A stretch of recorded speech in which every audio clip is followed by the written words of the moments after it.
दासा पुंडलीकवरदा हरिविठ्ठल श्री ज्ञानदेव तुकाराम पंढरीनाथ भगवान की जय। माऊली ज्ञानेश्वर महाराज की जय। जगद्गुरु तुकाराम महाराज की जय।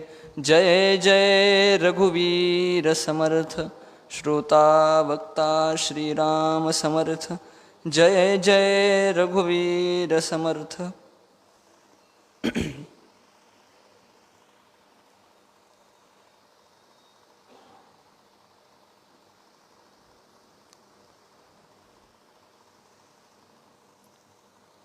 आज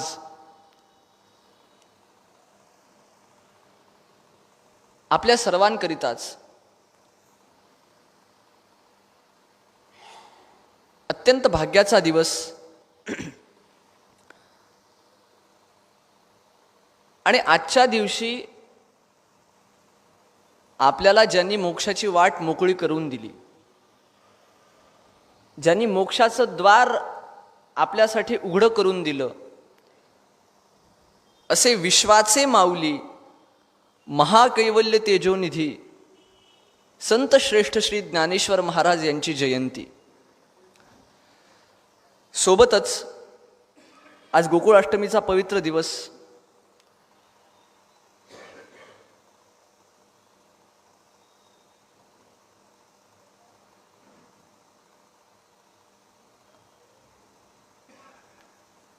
आजच्या दिवशी या श्रावण मासी प्रवचन मालिकेमध्ये माऊलींच्या चरित्राचं चिंतन हा एक फार सुंदर प्रकार, आणि माझ्या भाग्याने तो गेल्या काही वर्षांपासून माझ्याकडे येतो, ती सेवा मला मिळते। या निमित्ताने म्हणजे काय, काही येतं, काही बोलता येतं, मांडता येतं, ह्या सगळ्या गोष्टी माऊलींच्या जयंतीच्या दिवशी फार दूर राहतात। त्या निमित्ताने माऊलींच्या चरित्र चिंतनाच्या माध्यमातून माऊलींच्या मांडीवर खेळायला मिळतं, ही गोष्ट फार महत्त्वाची।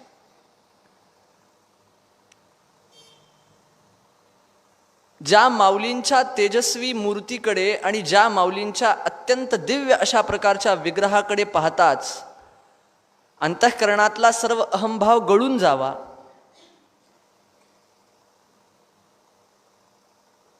सर्व षड्रिपू विरघळून निघून जावेत,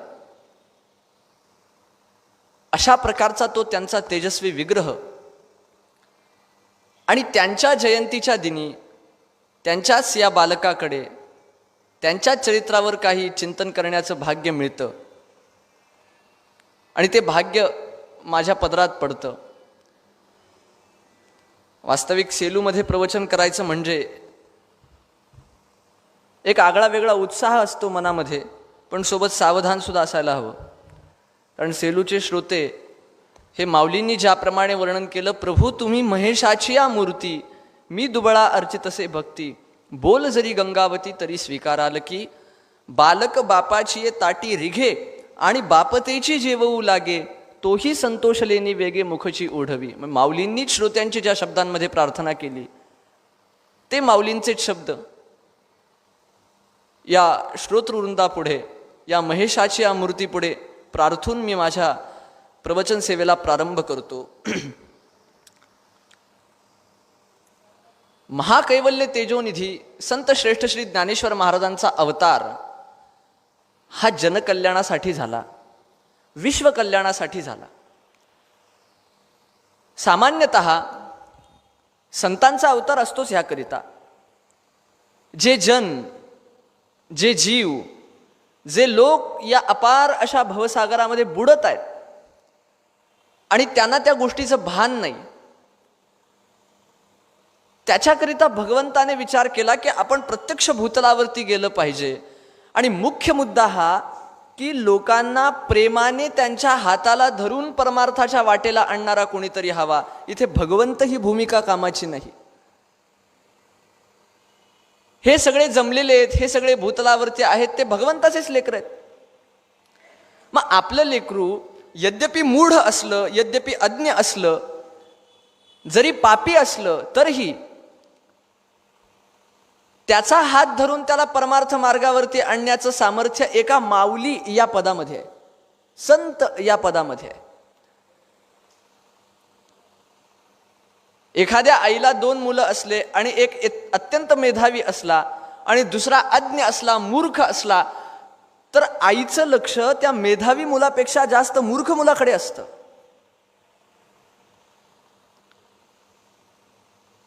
ह्या सगळ्या जीवांना प्रेमाने सांभाळायचंय, याकरिता माऊलींनी प्रत्यक्ष भगवंताने या भूतलावरती अवतार घेतला. म्हणजे माऊली प्रत्यक्ष भगवंत आहेत ही गोष्ट मनामध्ये परिपूर्ण असायलाच हवी. त्याच्याशिवाय माऊलींच्या चरित्राचं आकलन होऊ शकत नाही.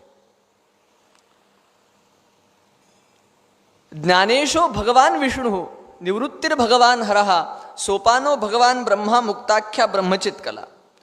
या संतांच्या रूपामध्ये प्रत्यक्ष भगवंत या भूतलावरती विहार करण्याकरिता, जनोद्धार करण्याकरिता, विश्वाचं कल्याण करण्याकरिता आणि परमार्थ मार्गामध्ये लोकांची प्रवृत्ती अधिक वृद्धिंगत करण्याकरिता अवतरित झालेले आहेत.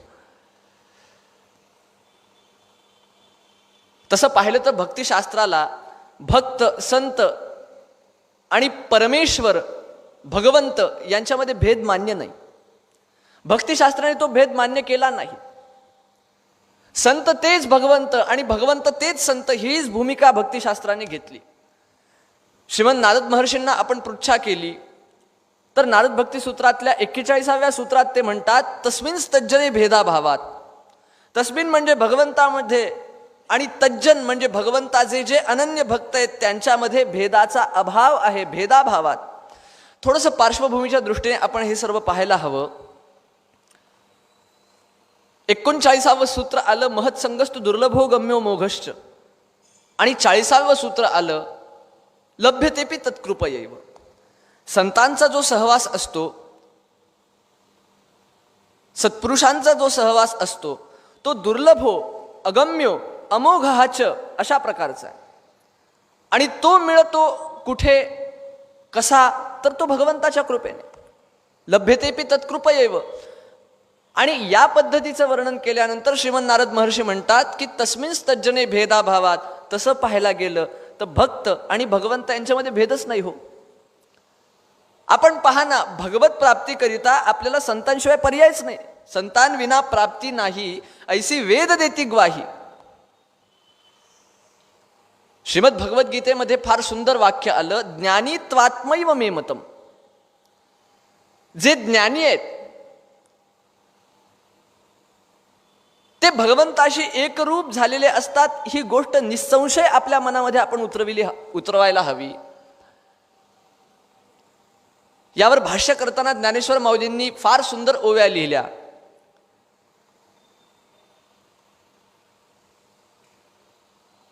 ते म्हणतात, तैसी अंतःकरण कुहरी जन्मली जयाची प्रतीती गंगा मज मीनली. तो मी हे काय बोली फार करू.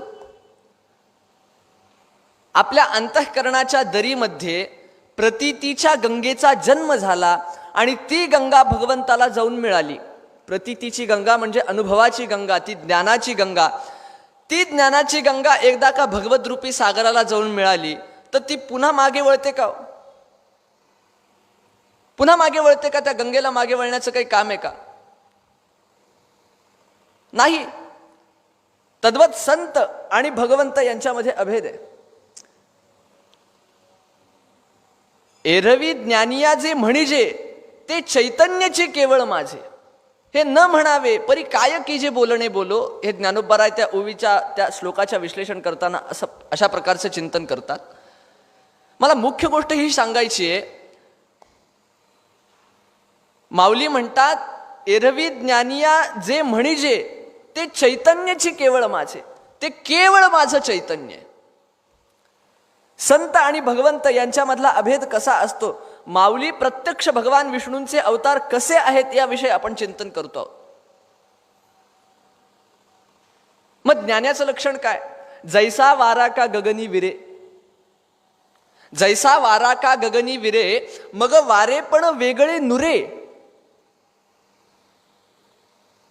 तेवी भक्त हे पैजन सरे जरी ऐक्या आला. ज्ञानोबराय सांगतात ज्याप्रमाणे गगनामध्ये वारा विरून जावा, मग त्या वाऱ्यामध्ये आणि गगनामध्ये काही अभेद राहतो का? भेद राहतो का? कदापि राहू शकत नाही. त्या पद्धतीने संत आणि भगवंत यांच्यामध्ये भेद असूच शकत नाही. ज्ञानी त्वात्मैव मे मतम, माऊली बोलतात.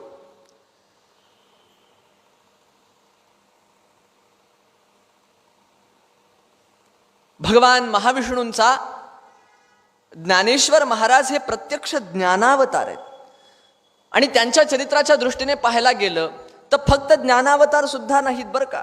भगवंताचे जे षड्गुण वर्णन केलेले आहेत, आध्यात्मिक दृष्टीने पाहायला गेलं तर माऊली त्या षड्गुणांच्या सामर्थ्या सगट या भूमीवरती अवताराला आलेले आहेत. ऐका, यशश्री औदार्य ज्ञान वैराग्य ऐश्वर्य हे साही गुणवर्य वसती जेथ, म्हणून तो भगवंतू निसंगाचा सांगा तू. माऊलींच्या चरित्रामध्ये पाहायला गेलं आध्यात्मिक दृष्टीने, संतांच्या दृष्टीने, तर पावलोपावली हे चरित्र या षड्गुणांनी फुललेलं आहे, बहरलेलं आहे.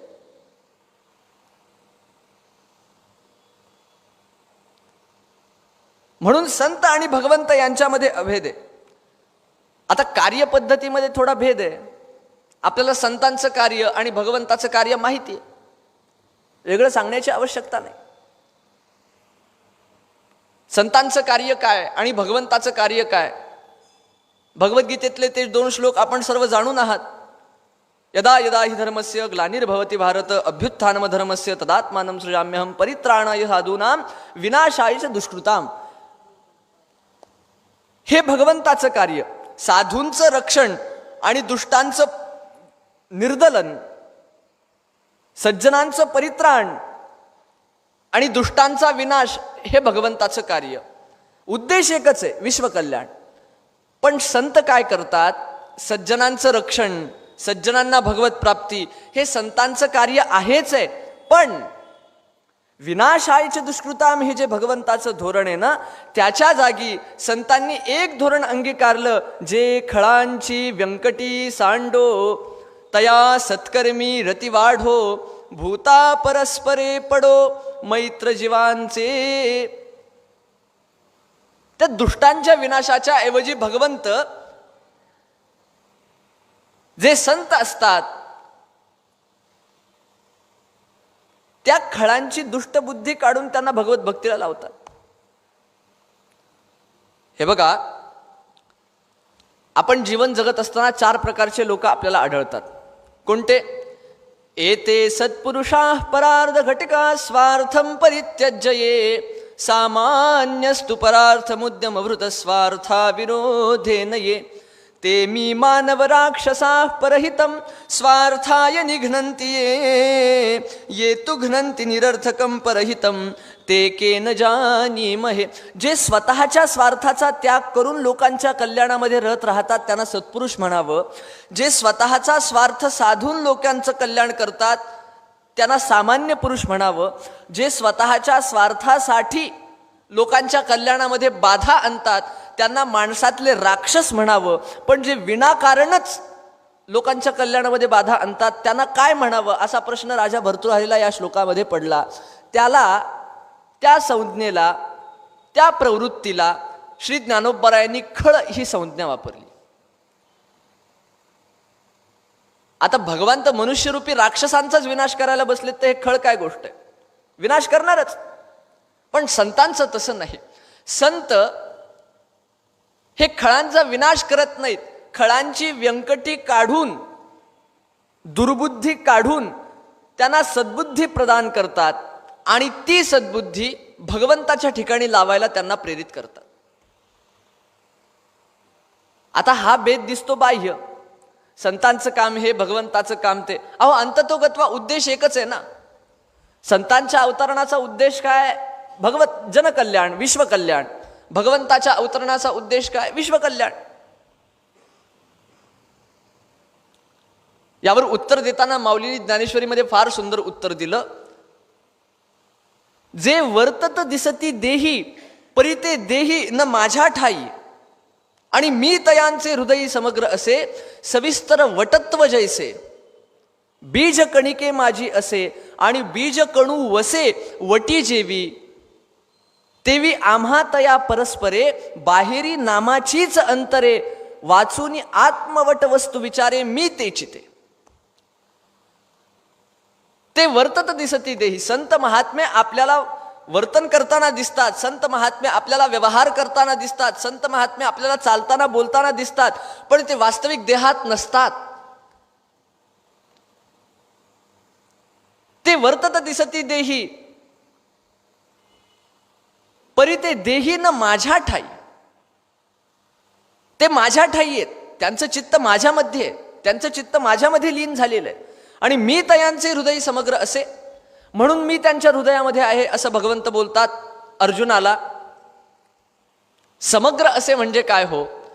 संतांचा विग्रह असतो तो आनंद स्वरूप असतो, त्याच्यामध्ये सत्तत्व आणि चित्तत्व मिसळलं की ते सच्चिदानंद तत्व पूर्ण होऊन जातं, त्याला समग्रत्व असं म्हणतात. भगवान परमानंद स्वरूप स्वयमेव हि.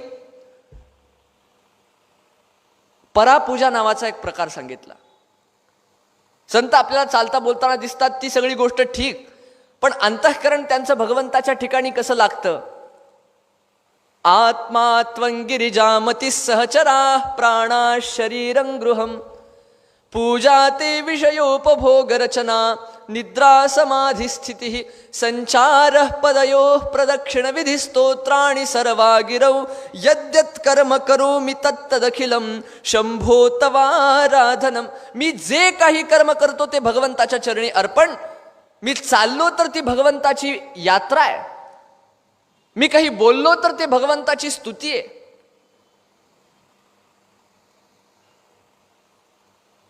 ही परापूजा म्हणजे भगवंताच्या ठिकाणी संतांचं चित्त हे लीन आहे. ते वर्तत दिसती देही परी ते देही न माझ्या ठाई आणि मी तयांचे हृदय समग्र असे. याला उदाहरण माऊली देतात, म्हणजे दृष्टांत देण्याची कला सुद्धा कसे असते. सविस्तर वटत्व जैसे बीजकणिके माझी असे आणि बीजकणू वसे वटी जेवी. मला सांगा, हे महिला मंडळ वडाच्या झाडाची पूजा करतं, वटवृक्षाची पूजा करतं. ते वटवृक्ष कशात असतं हो? त्या वडाच्या बी मध्ये असतं ना. वटवृक्ष वटबीजामध्ये असतं आणि वटबीज कुठे असतं? वडाच्या झाडामध्येच असतं. तसं भगवंताचं हृदय संतांच्या हृदयामध्ये, संतांचं हृदय भगवंताच्या हृदयामध्ये.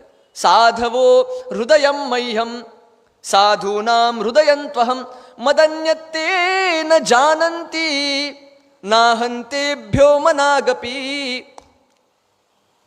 अहं भक्त पराधीनो ह्यस्वतंत्र इव द्विज साधुभिर्ग्रस्त हृदयो भक्तैर्भक्त जनप्रियाः.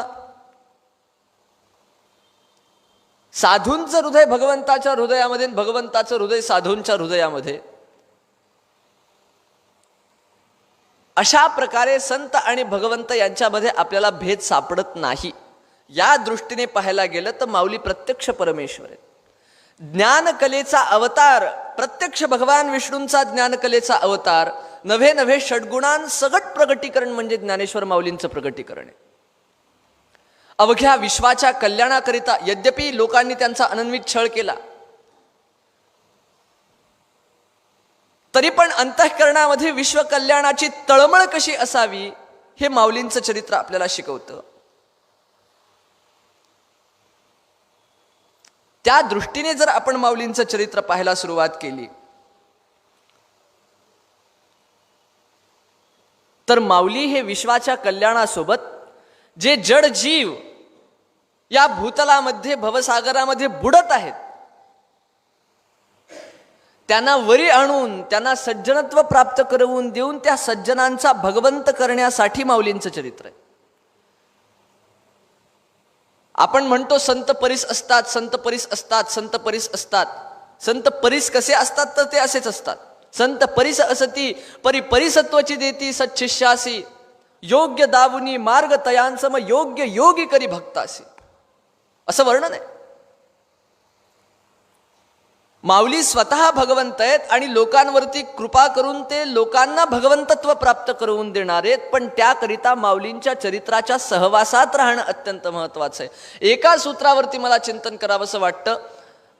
आपलं ज्ञानेश्वर माऊलींच्या कथेमध्ये ठरलेलं आहे बरं का, दरवर्षी एका प्रसंगावरती चिंतन करून संक्षिप्त चरित्र चिंतन करायचं.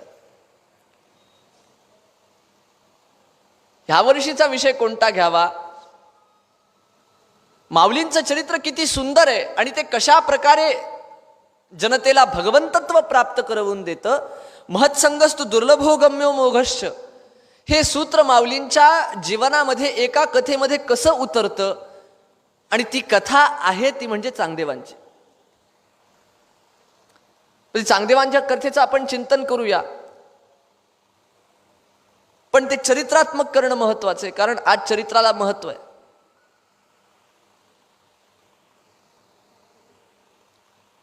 महत्संगस्तु दुर्लभो गम्यो मोघश्च या सूत्राच्या आधाराने आपण चांगदेवांचं चिंतन करूया, त्यांच्या कथेचं चिंतन करूया.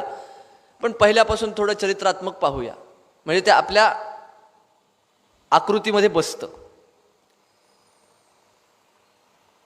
दरवर्षी एक तरी दिवस माऊलींच्या चरित्राचं चिंतन व्हायला हवं, कारण संतांच्या चिंतनाशिवाय, संतांच्या कथेशिवाय आपल्याला गत्यंतरच नाहीये. भगवंताच्या कथेशिवाय आपल्याला गत्यंतरच नाहीये. माझी कथा माझे नाम सकळ पातका करी भस्म, हेच चित्तशुद्धीचे वर्म अतिसुगम उद्धवा. तुका म्हणे सोपे वैकुंठासी जाता, रामकृष्ण कथा हेची वाट. संतांच्या कथा, भगवंताच्या कथा, मोक्षाच्या मार्गाला जाण्यासाठी जर सुलभ कोणती वाट असली तर ती हीच आहे, दुसरी कोणती नाही. सामान्य आपल्यासारख्या सामान्य माणसांना तर हीच आहे. हरिहरपंत आपेगावचे कुलकर्णी, त्यांच्या पोटी 3 पुत्र जन्माला आले. एक रामचंद्र पंत, गोविंद पंत आणि मोहनाबाई. रामचंद्र पंत, केशव पंत आणि मोहनाबाई. रामचंद्र पंतांच्या पोटी गोपाळ पंत, गोपाळ पंतांच्या पोटी त्र्यंबक पंत, त्र्यंबक पंतांच्या पोटी गोविंद पंत आणि हरिपंत. गोविंद पंतांच्या उदरी विठ्ठल पंतांचा जन्म झाला. आता एवढी पिढी, एवढं ते मोठं कुल, अखंड भगवत भक्ती चालू, भगवान पांडुरंगांची उपासना चालू, भगवान श्रीकृष्णांची उपासना चालू, पिढ्यानपिढ्या एवढी भगवत भक्ती चालत असल्यामुळे विठ्ठलपंत त्या पद्धतीचे भक्त चित्ताचे. उत्कट वैराग्य अंतःकरणामध्ये निर्माण व्हायचं. वयाच्या 8व्या वर्षी व्रतबंध दीक्षा संस्कार करून यात्रेला निघाले, वडिलांची आज्ञा घेऊन. आणि यात्रेला निघाले. यात्रा करत करत करत आळंदी क्षेत्री आले. ज्या क्षणी ते आळंदीला आले तो कारण परंपरेचा फार मोठा सूत्रपात आहे. जुनाट त्या ठिकाणी शिवपीठ, भगवान सिद्धेश्वर त्या ठिकाणी निवास करतात. आणि विठ्ठलपंत भगवान सिद्धेश्वरांचं दर्शन घेतात. आपलं जे काही नित्याचं आन्निके ते करत बसले. आळंदी असं क्षेत्र आहे की जिथे एक ना एक तरी सिद्ध पुरुष वस्ती करतोच. 84 सिद्धांचा सिद्धभेटी मेळा असं वर्णन आहे. त्यापैकी सिद्ध कोटीतले सिद्धोपंत कुलकर्णी, ज्यांच्याकडे 24 गावांचं कुलकर्णी पद होतं, दररोज त्यांनी सिद्धेश्वराला रुद्रावर्तन करावं, रुद्रावर्तनाचा अभिषेक करावा. त्या दिवशी ते आले आणि तेजपुंज तपस्वी विप्र अशा प्रकारच्या त्या विठ्ठलपंतांची त्यांची गाठ पडली. विठ्ठलपंतांना त्यांनी घरी नेलं. त्याकडे आतिथ्याची सुद्धा परंपरा होती. असा कोणी ब्राह्मण, पांथस्थ एखादा भक्त दिसला की त्याला घरी न्यावं, खाऊ घालावं. म्हणजे त्याकाळी सासूरवाडी म्हणजे आजकालचे खानावळ नसताना सुद्धा चांगल्या पद्धतीची व्यवस्था व्हायची. अनेक दिवस तिथे राहिले. भगवंताच्या कृपेने सिद्धोपंतांना दृष्टांत झाला की सिद्धोपंतांची जी कन्या होती रुक्मिणीबाई, हिचा विवाह विठ्ठलपंतांशी करून द्यावा. प्रत्यक्ष पांडुरंग स्वप्नात आले. आता सिद्धोपंतांना आनंद झाला, एवढे तेजपुंज तपस्वी विप्र आपल्या रुक्मिणीबाईला वर म्हणून मिळणार. त्यांनी सांगितलं विठ्ठलपंतांना, माझ्या स्वप्नामध्ये प्रत्यक्ष भगवान आले आणि अशा अशा पद्धतीचं त्यांनी सांगितलं. विठ्ठलपंत आता ते आधीच विरक्त होते, निरीच्छ होते, त्यांना संसाराशी काही घेणं देणं नव्हतं. ते म्हणले विठ्ठलाने, या विठ्ठलाला सांगल्याशिवाय विठ्ठल काय लग्न करायचं नाही. विठ्ठलपंतांच्या स्वप्नामध्ये प्रत्यक्ष पांडुरंग दुसऱ्या दिवशी, कर बाबा लग्न आवश्यक आहे. केलं लग्न. रुक्मिणीबाई आणि विठ्ठलपंत यांचा विवाह झाला. ते आळंदीला राहायला गेले. बरेच दिवस झाले गृहस्थाश्रम चालू होता. संतान काही होत नव्हतं आणि यांना मध्ये मध्ये लहर यायची. म्हणजे लहर म्हणजे सुद्धा कशाची? तीव्र वैराग्याची. उत्कट वैराग्य कसं असावं हे विठ्ठलपंतांकडून शिकावं. मनामध्ये श्रीमदाद्य शंकराचार्यांचं ते कौपीन पंचक चालायचं. कौपीनवंतः खलु भाग्यवंतः. अगं मी काय करतो या गृहस्थाश्रमामध्ये काही पडलं नाही, मी आता निघून जातो काशीला आणि संन्यास घेतो. रुक्मिणीबाई कंटाळल्या हो. काय करावं ह्यांनी दररोज नाद लावावं. दिवसातून 3दा तरी म्हणावं, मी संन्यास घेणार, मला जाऊ दे तू. बरं, बायकोची परमिशन असल्याशिवाय जाता सुद्धा येत नाही. एकदा रुक्मिणीबाईंचं डोकं असं किट्ट झालं आणि ह्यांचा तो नाद चालू, मला संन्यास घ्यायचाय, मला जाऊ दे. रुक्मिणीबाई म्हणाल्या, जा बरं, तुम्हाला काय करायचं ते करा, मला विचारू सुद्धा नको. जा म्हणे तिथला अवसरू. नामदेवराय वर्णन करतात. पडत्या फळाची आज्ञा. विठ्ठलपंत जे निघाले ते थेट काशीला. यती रामानंद स्वामींकडनं संन्यास दीक्षा घेतली. आता रुक्मिणीबाईला वाटलं हे नुसतेच म्हणतात, पण आता कळलं विठ्ठलपंत कोण होते ते गेले काशीला. आता रुक्मिणीबाईंनी काय करावं? दररोज स्वर्ण पिंपळाला प्रदक्षिणा घालाव्या, विठ्ठलाचं नाम घ्यावं, भगवान महादेवांची उपासना करावी. आणि ज्यांच्याकडनं विठ्ठलपंत दीक्षित झाले होते ते यती रामानंद स्वामी, दीक्षित झाल्यानंतर विठ्ठलपंतांचं नाव चैतन्याश्रम झालं आणि रामानंद स्वामी यात्रेकरिता म्हणून निघाले. ते आळंदीला आले. योगायोगाने त्यांची रुक्मिणीबाईंची गाठ पडली. यांनी संन्यासी म्हणून लांबूनच नमस्कार केला, जवळ सुद्धा जायचं नको. असं सुद्धा वर्णन आहे. रुक्मिणीबाईंनी विठ्ठलपंत संन्यस्त झाल्यानंतर एवढी तीव्र तपश्चर्या केली की त्यांच्या तपश्चर्येच्या बळावरती रामानंद स्वामींच्या अंतःकरणामध्ये रुक्मिणीबाईंच्या प्रती आकर्षण निर्माण झालं की ही बाई तपस्विनी, आपण हिला जाऊन भेटलं पाहिजे. नमस्कार केला रुक्मिणीबाईंनी. तेव्हा विठ्ठलपंतांच्या त्या रुक्मिणीबाईंनी नमस्कार केल्यानंतर रामानंद स्वामींनी आशीष दिले, अष्टपुत्रा सौभाग्यवती भव, अष्टपुत्रा सौभाग्यवती भव. रुक्मिणीबाई म्हणाल्या, नवराच जागेवर नाही, तो संन्यासी झाला, अष्टपुत्रा सौभाग्यवती भव असं का म्हणता तुम्ही? रामानंदांनी हेरलं. त्यांनी सगळं विचारलं. त्यांना कळलं. आता ते अंतर्ज्ञानी होते, ते अधिकारी संत होते. सर्व वृत्तांत कळाल्यानंतर आपल्याकडनं दीक्षा घेतलेले हे चैतन्याश्रमच असावेत असा जेव्हा ठाम विश्वास त्यांच्या अंतःकरणामध्ये निर्माण झाला, तेव्हा रामानंद स्वामी आपली यात्रा सोडून पुन्हा काशी क्षेत्री गेले. चैतन्याश्रमांना सर्व प्रकरण विचारलं आणि जेव्हा चैतन्याश्रम स्वामींनी अर्थात पूर्वाश्रमीच्या विठ्ठलपंतांनी ते सर्व मान्य केलं, तेव्हा पुन्हा तुम्ही गृहस्थाश्रम स्वीकारा. अहो, काय अद्भुत त्यांच्या जीवनामध्ये घडणार होतं. गुरूंची आज्ञा तत्काळ त्यांनी संन्यासाश्रम सोडून दिला आणि गृहस्थाश्रम स्वीकारला. लक्षात घ्या, लोकमान्यतेपेक्षा शास्त्र मान्यता महत्वाची, कितीतरी महत्वाची. लोकमान्यतेपेक्षा शास्त्र मान्यता महत्वाची आणि शास्त्र मान्यतेपेक्षा सद्गुरू मान्यता अत्यंत महत्वाची असते. लोकांनी निंदा करो, मला मारो, मला चिडवो, काही करो, पण मी सद्गुरूंची आज्ञा मोडणार नाही. पुन्हा गृहस्थाश्रमी झाले आणि लोकांना नावं ठेवायला जागा सापडली. रुक्मिणीबाई विठ्ठलपंत पुन्हा आनंदाने गृहस्थाश्रम करू लागले. लोकांना ते सहन होईना, पण एवढ्या वर्षीची, एवढ्या अनंत काळापासून चालत आलेली मागच्याही जन्मात केलेली तपश्चर्या फळाला आली आणि प्रत्यक्ष 4 देवांचा अवतार त्यांच्या उदरी झाला. निवृत्ती, ज्ञानदेव, सोपान आणि मुक्ताबाई. संक्षिप्त चरित्र पाहायचंय. त्रास लोकांचा चालूच होता. म्हणून ते 4ही भावंडे आपल्या माता पित्यांसकट ब्रह्मगिरीच्या परिक्रमाला गेले. पुण्यसिंचन करून काही त्रास कमी करता आलं तर पाहूया आणि भगवंताच्या भक्तीमध्ये तल्लीन राहूया. ब्रह्मगिरीला जेव्हा गेले, एक दिवस त्या ठिकाणी रात्रीची प्रदक्षिणा चालत असताना व्याघ्रराज आले. व्याघ्रराजांना पाहिलं मात्र सर्वजण इकडं तिकडं सैरावैरा धावू लागले. त्यात निवृत्तीनाथांची आणि सगळ्या परिवाराची ताटातूट झाली आणि हे गेले अंजनी पर्वताच्या गुहेमध्ये. अंजनी पर्वताच्या गुहेमध्ये गेल्यानंतर प्रत्यक्ष आदिनाथांच्या गुरुपरंपरेतील असलेले गोरक्षनाथांचे शिष्य गहिनीनाथ तेजपुंड तपस्वी अशा प्रकारचे त्या ठिकाणी विराजमान होते.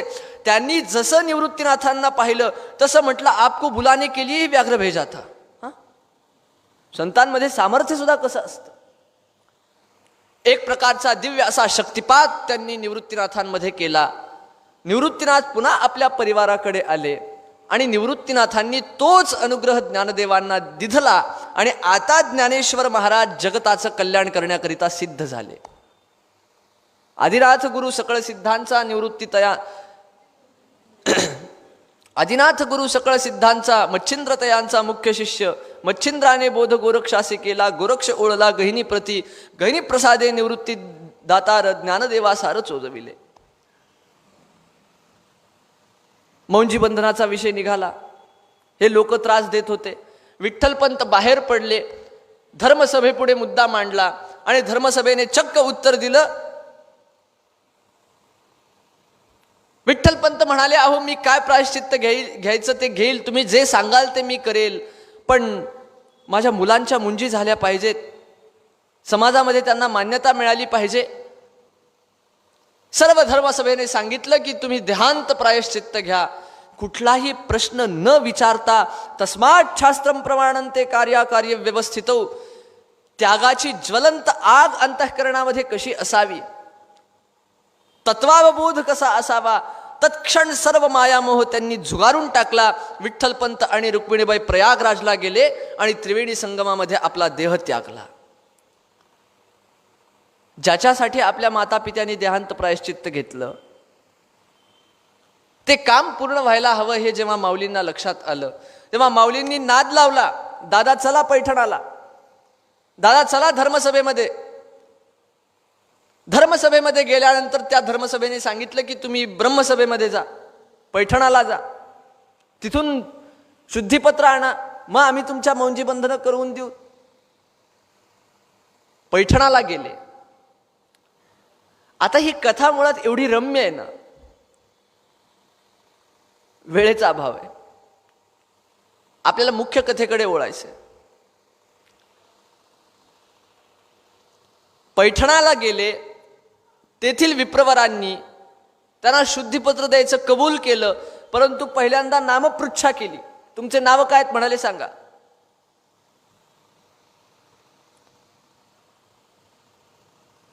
आता ज्ञानेश्वर माऊलींचं सगळं ते प्रकरण ऐकलं, जे काही घडलं होतं ते सगळं ऐकलं आणि मग ते म्हणले ही केस थोडी कॉम्प्लिकेटेड आहे,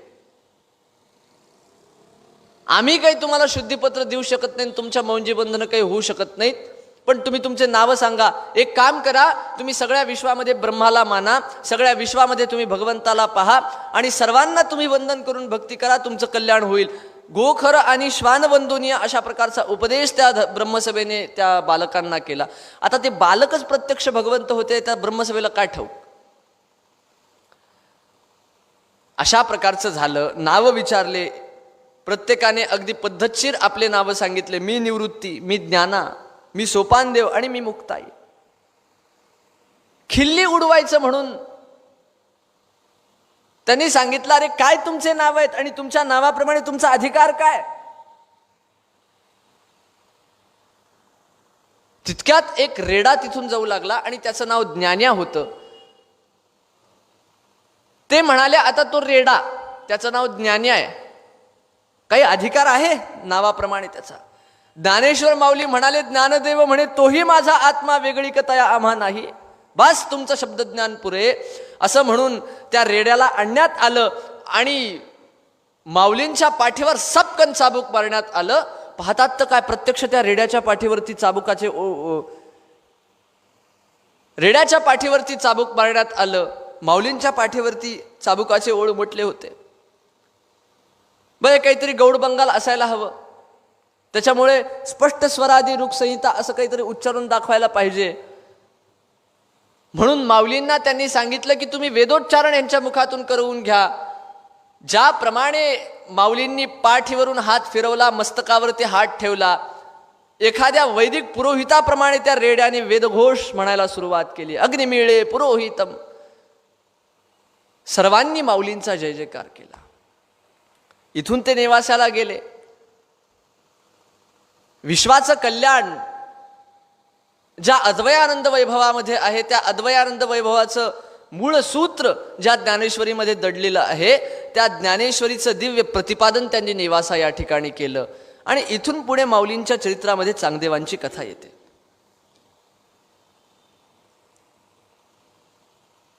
चांगदेवांची कथा मानवी जीवनाला काय देते?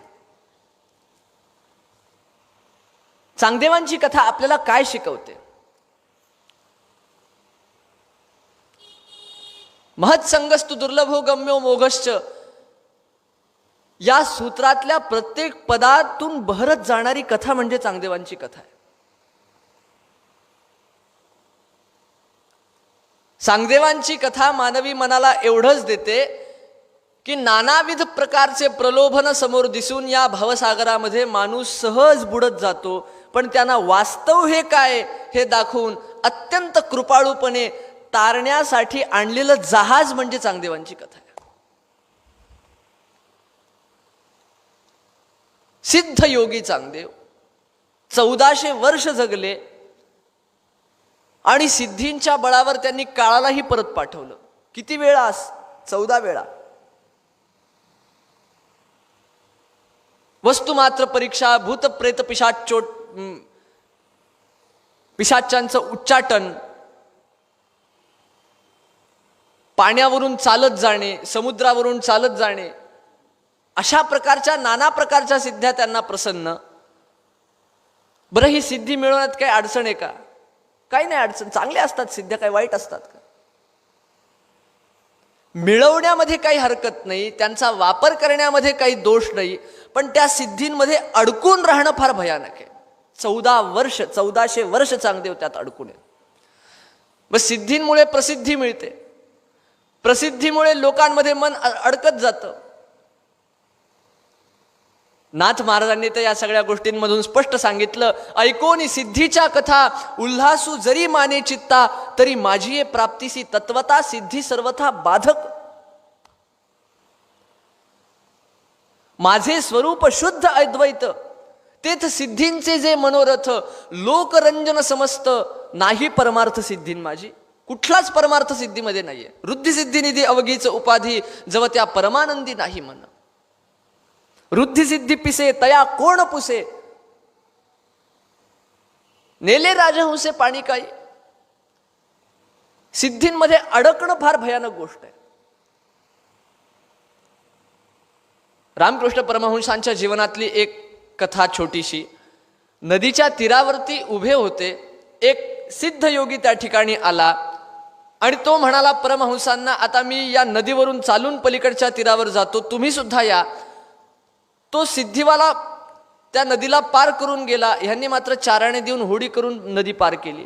नंतर तिथल्या लोकांनी जेव्हा त्यांना विचारलं, परमहंस अहो तुम्ही सिद्ध आहात, सिद्धी तुम्हाला प्रसन्न आहे, तरी पण तुम्ही जलावरून चालण्याची प्रक्रिया का केली नाही, तो चमत्कार लोकांना का दाखवला नाही? तेव्हा परमहंस म्हणाले, अरे जिथं चारण्यात माझं काम होतं तिथं मी माझी सिद्धींची शक्ती वाया घालू काय? सिद्धीमध्ये अडकणं गोष्ट ही फार भयानक आहे. हल्लीच्या काळी लोकांना सिद्धी तर नसतातच, प्रसिद्धीची हाव असते.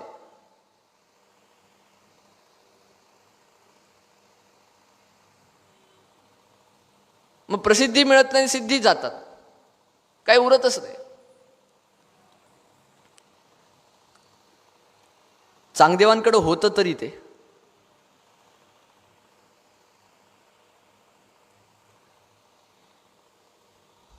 चांगदेव सिद्धाईमध्ये अडकलेत आणि कुठून तरी त्यांना कळलं की ज्ञानेश्वर माऊली नावाचे फार महान योगी आळंदी क्षेत्री राहतात. माऊलींचं नाव ऐकलं, माऊलींची महत्ता ऐकली. एका वाटसरूकडून, एका पांथस्थाकडून माऊलींच्या चरित्राचे काही शब्द चांगदेवांच्या कानावर पडले आणि चांगदेवांचं मन परिवर्तन, हृदय परिवर्तन व्हायला सुरुवात झाली. संतांची कथा एवढी विलक्षण असते की ती त्यांच्या प्रेमामध्ये पाडल्याशिवाय राहत नाही, आपल्याला राहू देत नाही. श्रीमद भागवतामध्ये भगवंताच्या कथेविषयी जे सांगितलं तेच संतांच्या कथेविषयी आपल्याला इथे घ्यायला हरकत नाही. सेवा कथा रसमहो नितराम पिबत्वम. ती एवढी सुंदर कथा आहे, ते एवढं सुंदर चरित्र आहे की आपण माऊलींच्या प्रेमात पडल्याशिवाय राहत नाहीत. विश्वात्मक देवाची आराधना माऊलींनी केली, विश्वाचं कल्याण करण्याची भावना माऊलींनी अंतःकरणामध्ये धरली. त्या विश्वात्मक देवाच्या प्रार्थना करणाऱ्या माऊलींच्या चरित्राचं जेव्हा श्रवण अख्खं विश्व करतं तेव्हा माऊलींच्या प्रेमात पडल्याशिवाय ते राहत नाही. चांगदेवांना वाटलं की आपण यांना भेटायला पाहिजे. पत्र पाठवलं. व पत्रात काय लिहावं? आशीर्वाद लिहावं तर चरित्रावरून वाटते जगाचे मालक आहेत, आणि नमस्कार लिहावं तर वयाने बालक आहेत. कोरच लिहिलं, कोरच पत्र पाठवून दिलं. थोडा का होईना अहंभाव कमी झाला. शिष्यांनी कोरपत्र माऊलींच्या ठिकाणी दिलं. मुक्ताबाईंनी ते पत्र पाहिलं. मुक्ताबाई म्हणल्या 1400 वर्ष जगले, 1400 वर्ष साधना केली, आणखीन कोरेच्या कोरेच. निवृत्तीनाथ मात्र त्यांच्या शिवत्वाप्रमाणे नेहमी गंभीर असायचे. निवृत्तीनाथ म्हणाले, ज्ञानदेवा, हे जे चांगदेव आहेत ना ते सिद्धाईमध्ये अडकलेत, त्यांना सिद्धाईचीच मांडी फार चांगली वाटायला लागली. असा काहीतरी तत्वावबोध त्यांना करा की या संसारातून त्यांचं मन निघून गेलं पाहिजे आणि त्या अद्वयानंद वैभवाला ते प्राप्त व्हायला हवे. त्या छोट्याशा कागदावरती ज्ञानदेवांनी आपली लेखणी चालवायला सुरुवात केली आणि असे दिव्य शब्द त्या लेखणी वाटे त्या कागदावरती उतरले. चांगदेव 65 सारखा अतिदिव्य ग्रंथ आपल्या नशिबी आला, आपल्या पदरी पडला, आपल्या चिंतनाला आला. माऊलींचे किती थोर उपकार. चांगदेव 65 म्हणजे काय याच्याविषयी मी जेव्हा नेहमी चिंतन करतो,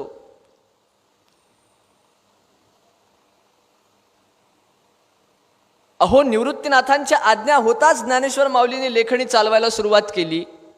काय प्रतिभा असेल ती. हा प्रसंग सांगताना एक ओवी स्मरणात आल्याशिवाय राहत नाही.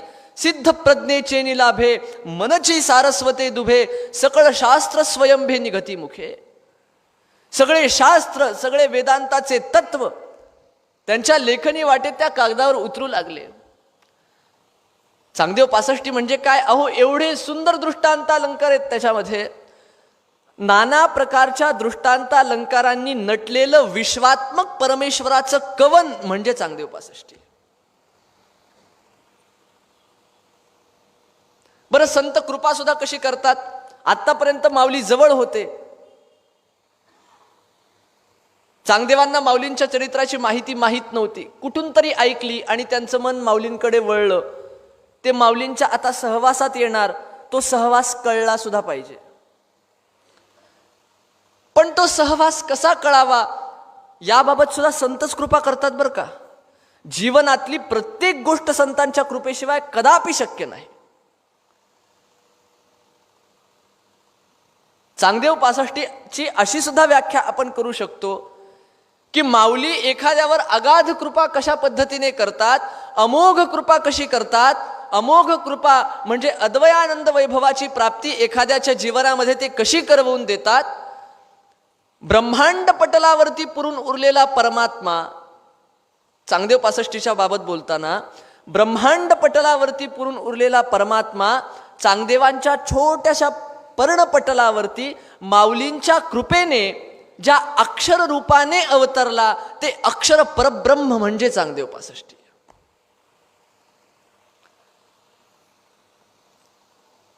एक सहज स्मरण झालं. आत्ताच ऋषिकेश येथे परमपूज्य स्वामी गोविंददेव गिरीजी महाराजांचं गीता साधना शिबिर संपन्न झालं.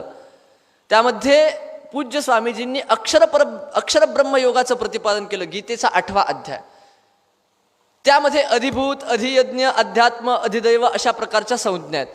त्यानंतर ते प्रश्नोत्तरीचं सत्र सुद्धा असायचं. पूज्य स्वामीजींनी सांगितलं, वेदांत शास्त्राने असं सांगितलंय की सर्वत्र ब्रह्म आहे, सगळीकडे भगवंत भरलेला आहे.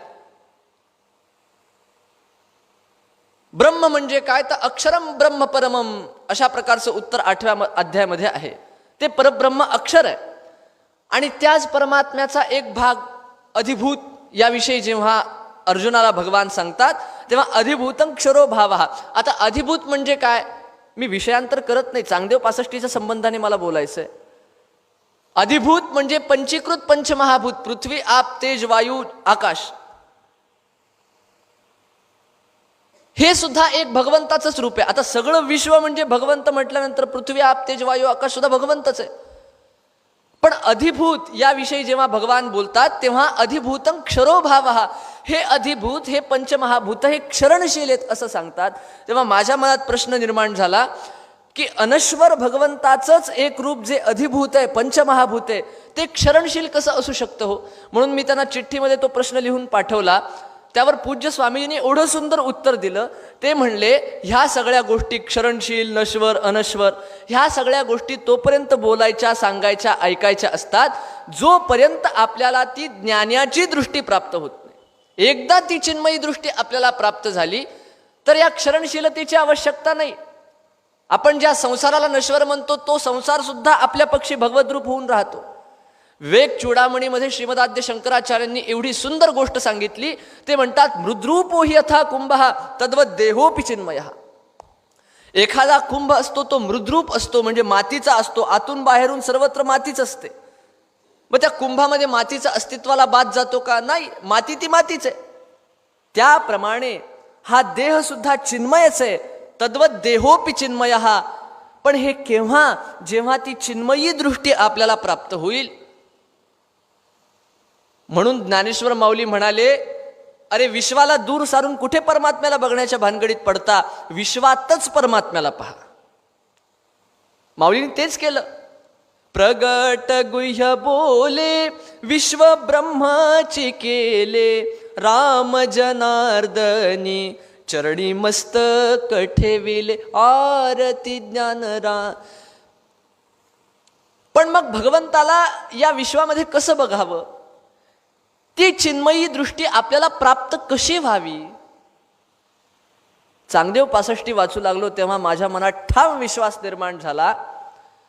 विश्वामध्ये, अखिल ब्रह्मांडामध्ये अक्षर ब्रह्म परमात्म्याला बघण्याची चिन्मयी दृष्टी अत्यंत कृपाळूपणाने आणि निश्चयाने प्राप्त करवून देणारा ग्रंथ म्हणजे चांगदेव 65. काय नितांत सुंदर ओव्या आहेत हो त्याच्यातल्या. स्वस्ति श्री वटेषु जो लपोनी जगदा भासू, दावी मग ग्रासू प्रगटला करी, प्रगटे तव न दिसे, लपे तव तव अभासे, प्रगटना लपला असे न खोमता जो, बहु जव जव होय तव तव काहीच न होये, काहीच न होणी आहे अवघाची जो, सोने सोनेपणा उणे न येताची झाले लेणे, तेवी न वेचता जग होणे अंगे जया, कल्लोळ कंचुक न फेडिता उघडे उदक, तेवी जगेसी सम्यक स्वरूप जो, परमाणूची या मांदिया, पृथ्वीपणे न वचे वाया, तेवी विश्वस्फूर्ती या झाकवेना जो. या चांगदेव 65तले दृष्टांत, चांगदेव 65तली ही सर्व कथा, चांगदेव 65तला अद्वैत सिद्धांत एखाद्या नास्तिक माणसाने जरी वाचला तरी तो आस्तिक झाल्याशिवाय राहणार नाही. एवढा प्रभाव त्या चांगदेव 65 मध्ये अद्वैत सिद्धांताचा आहे.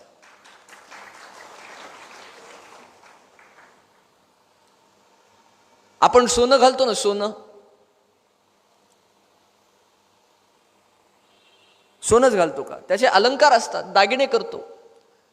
त्या महिला मंडळामध्ये दागिन्याला वेगवेगळे नाव आहेत, वेगवेगळा आकार आहे, वेगवेगळं रूप आहे. पण त्या सोन्याचं अस्तित्व बाधित होतं का? ते सोनं आहे हे सगळ्यांना माहिती आहे ना. जरी दागिने वेगवेगळे असले तरी आहे ते सोनच. तसं जरी हे सगळं वेगवेगळं दिसत असलं, जरी विश्वामध्ये अनेक प्रकारच्या वस्तू आपल्याला दिसत असल्या, तरी पण भगवानच या वस्तूंच्या रूपाने, या भूतलावरती नटलेला आहे, ही गोष्ट ध्यानात ठेवणं अत्यंत ही चांगदेव 65 शिकवते.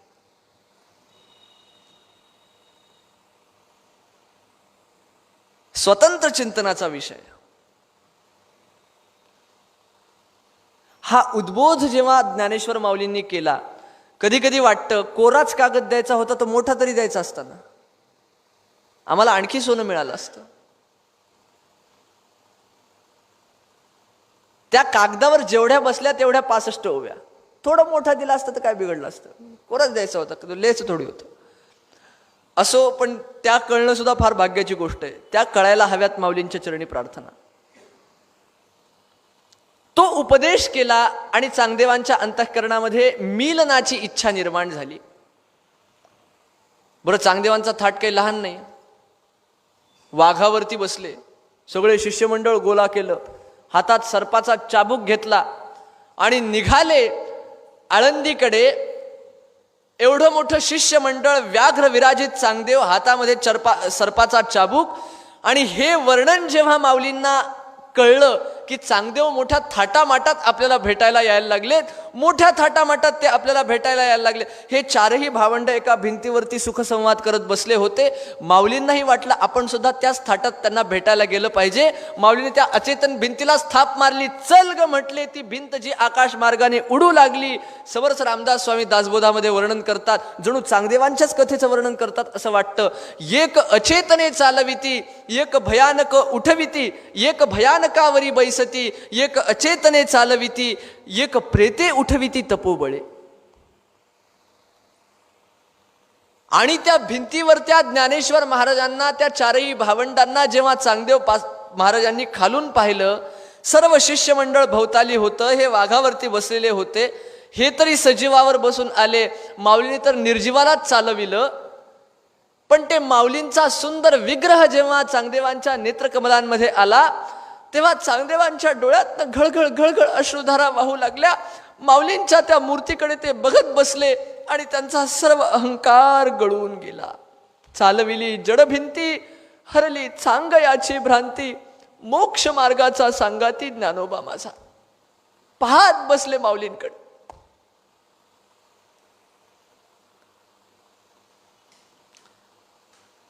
एवढ्या अश्रुधारा डोळ्यातनं गळायला लागल्या की सगळा अहंकार गळून गेला, विरघळून गेला. आधी कोरपत्र पाठवलं होतं, चित्तशुद्ध केलंच, पण किंचितपणा थोडा राहिला होता ना. संत एकनाथ महाराज त्यांच्या भारुणामध्ये फार सुंदर वर्णन करतात. माऊलींच्या दर्शनाने चांगदेवांना काय झालं, किंचित राहिली फुणफुण दूर केली जनार्दने. ती किंचित जी फुणफुण होती ती माऊलीने त्यांच्या दर्शन मात्राने दूर करून टाकली. ही चांगदेवांची कथा आहे. काय ते अगाध चरित्र, काय फरक होता हो चांगदेवांमध्ये ज्ञानदेवांमध्ये. चांगदेव सुद्धा योगी, ज्ञानदेव सुद्धा योगी. चांगदेवांना सुद्धा सिद्धी येत होत्या, ज्ञानदेव सुद्धा, आता ज्ञानदेवांच्या चरणी तर सिद्धी लोळणच घेत होत्या.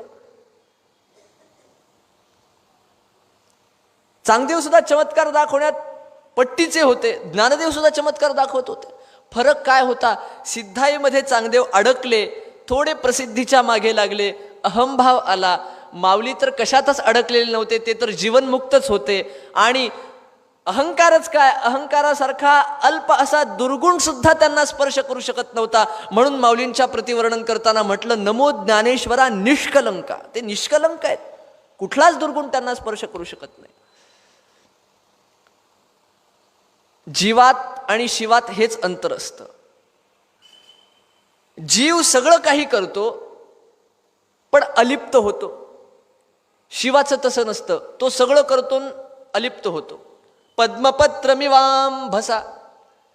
ज्ञानदेवांनी सगळं केलं पण काहीच आपल्या जवळ ठेवलं नाही. अहो, एवढी ज्ञानेश्वरी लिहिली, जो जगातला अद्भुत ग्रंथ, पण माऊली म्हणतात, येथ माझे जी उरले पायिकपण. चांगदेव अडकले होते. जीवाची शिवाची हीच कथा आहे. जीव अडकतो, शिव अडकत नाही. म्हणून जीवाच्या आणि शिवाच्या मिलनाची कथा म्हणजे चांगदेवांच्या आणि ज्ञानदेवांच्या मिलनाची कथा आहे. जीवाला शिवत्व प्राप्त कसं होतं, माऊलींनी अतिसुंदर अशा प्रकारचा उपदेश चांगदेवांना केला. पुढे त्या चारही भावंडांनी चांगदेवांना मोठ्या मायेने सांभाळलं. महत्संग हा तू दुर्लभ हा अगम्य हा अमोघाच. तो दुर्लभ होता, चांगदेवांना तो मिळाला. मिळाल्यानंतर तो कळाला आणि कळल्यानंतर चांगदेवांच्या जीवनामध्ये त्या महत्संगाचा परिणाम असा काही सुंदर झाला की त्यांना प्रत्यक्ष भगवंतत्व प्राप्त झालं. ते प्रत्यक्ष देव होऊन राहिले. संतांचा सहवास जीवनामध्ये हे करतो. संतांचा सहवास आता जर माऊलींच्या सहवासामध्ये आपल्याला राहायचं असेल तर त्यांच्या चरित्राशिवाय पर्याय नाही. म्हणून त्यांच्या चरित्राचं चिंतन, चिंतने तद्रूपता ही गोष्ट अंतःकरणामध्ये ठेवून आपण नेहमी केलं पाहिजे. ज्ञानदेवांची कथा ही जीवाला शिवत्व प्राप्त करवून देते. त्याचा सिद्धांत आपण अंतःकरणामध्ये ठासून घेतला पाहिजे. असो, प्रथेप्रमाणे आपल्या सर्वांवरती कृपा करणारे महाकैवल्य तेजोनिधी संत श्रेष्ठ श्री ज्ञानेश्वर महाराज यांचा आज अवतरण दिवस. विठ्ठलपंत आणि रुक्मिणीबाई यांचे उदरी 4 पुत्र अवताराला आले. निवृत्ती, ज्ञानदेव, सोपान आणि मुक्ताबाई, जे अनुक्रमे भगवान महादेव, भगवान महाविष्णू, भगवान ब्रह्मा आणि चित्कला मुक्ताई यांचे अवतार आहेत. त्यांच्या दिव्य अवतरण क्षणाचं वर्णन करताना जनाबाई फार सुंदर अभंग लिहितात. शके 1195 संवत्सरी निवृत्ती उदरी जन्मी येले. 97 साली ज्ञानदेव झाले. 99 देखिले सोपान देव. 1201 मुक्ताई जन्मली. जणी म्हणे केली मात त्यांनी. त्यात श्री ज्ञानेश्वर महाराजांचा सहवास लाभलेले, ज्यांच्यामुळे माऊलींचं चरित्र आपल्याला कळलं आणि माऊलींचं चरित्र आपल्या पदरात आलं, ते नामदेवराय या पवित्र क्षणाचं फार सुंदर वर्णन त्यांच्या एका अभंगामध्ये करतात. तो अभंग गाऊन आपण माऊलींचा जन्म, माऊलींची जयंती साजरी करूयात. अधिक 97 शके 11 श्रावण मास तिथी कृष्णाष्टमी. वर्षा ऋतू युवा नाम संवत्सर. उगवे निशाकार रात्री माझी. पंच महापातकी तारावया जन. आले नारायण मृत्युलोका. नामा म्हणे पूर्ण ब्रह्म ज्ञानेश्वर. नामा म्हणे पूर्ण ब्रह्म ज्ञानेश्वर. नामा म्हणे पूर्ण ब्रह्म ज्ञानेश्वर. घेतसे अवतार अलंकापुरी. घेतसे अवतार अलंकापुरी.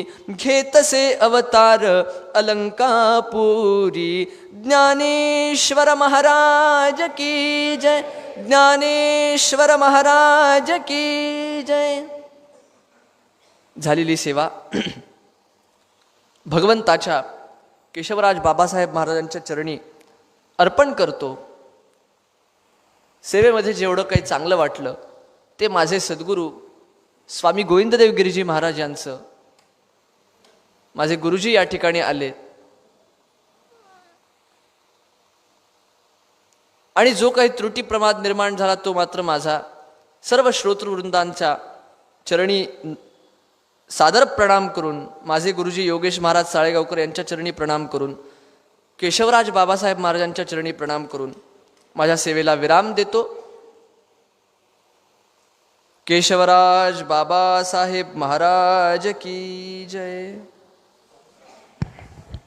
पुंडलिक वरदार विठ्ठल श्री ज्ञानदेव तुकार पंढरीनाथ भगवान की.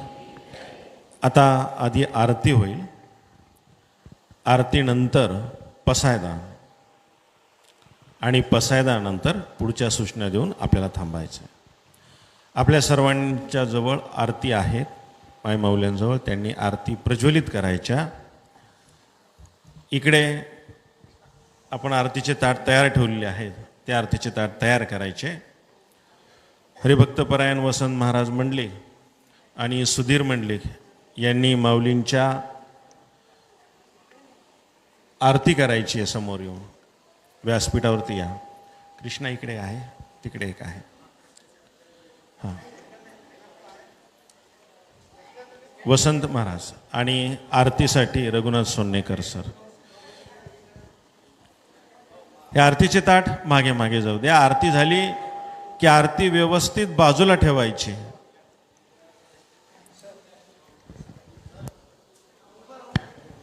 उभा राहायचं सगळ्यांनी. आरती उभा राहून घ्यायची आहे. आरती झाल्यानंतर खाली बसायचंय आणि आरती 1 ते 1.5 मिनिटच ताट हातात ठेवायचं, लगेच मागं द्यायचं. सगळ्यांच्या हातून आज आरती झाली पाहिजे. ताट मागे मागे देत राहायचं. सगळ्यांना आरती करू द्या.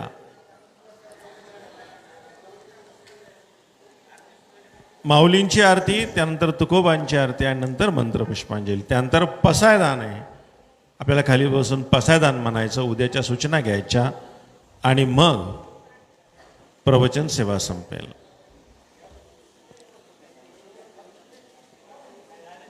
फोकस राहू द्या ना, फोकस राहू द्या. दोन्ही राहू द्या फोकस.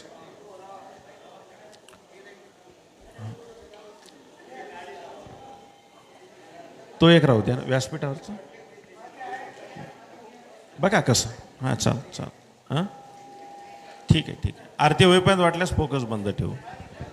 चला, आरती मागपर्यंत आल्या सगळ्यांकडे मागे मागे जाऊ द्या आणि मागच्यांनी थोडं पुढं पुढं या. नंतर आरतीचे ताट घ्यायला सगळ्यांनी एकमेकांना ताट देत राहा.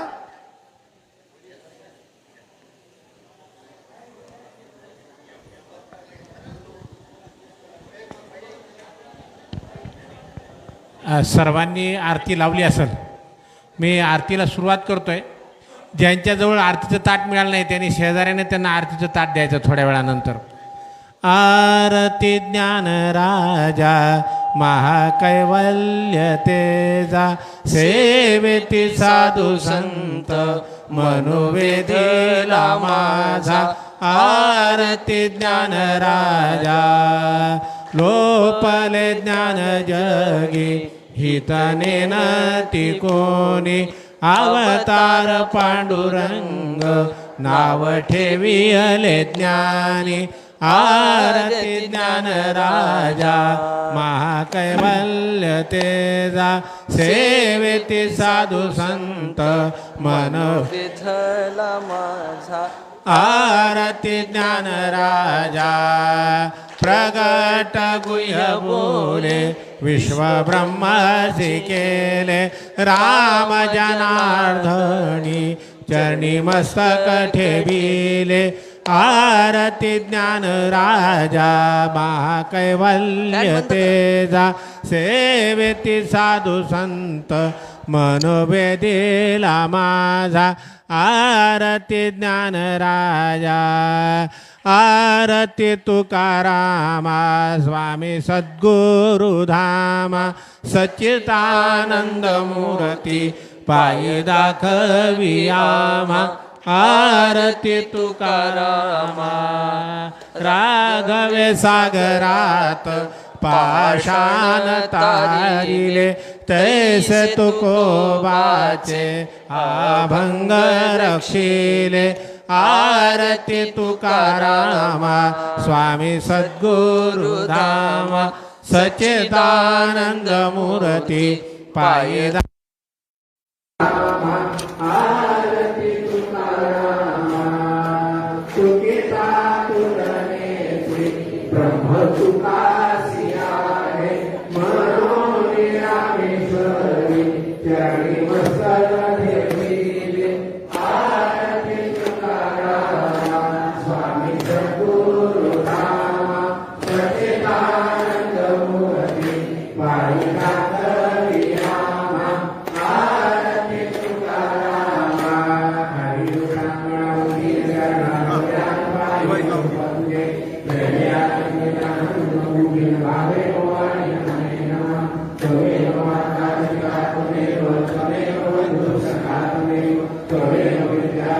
हरी राम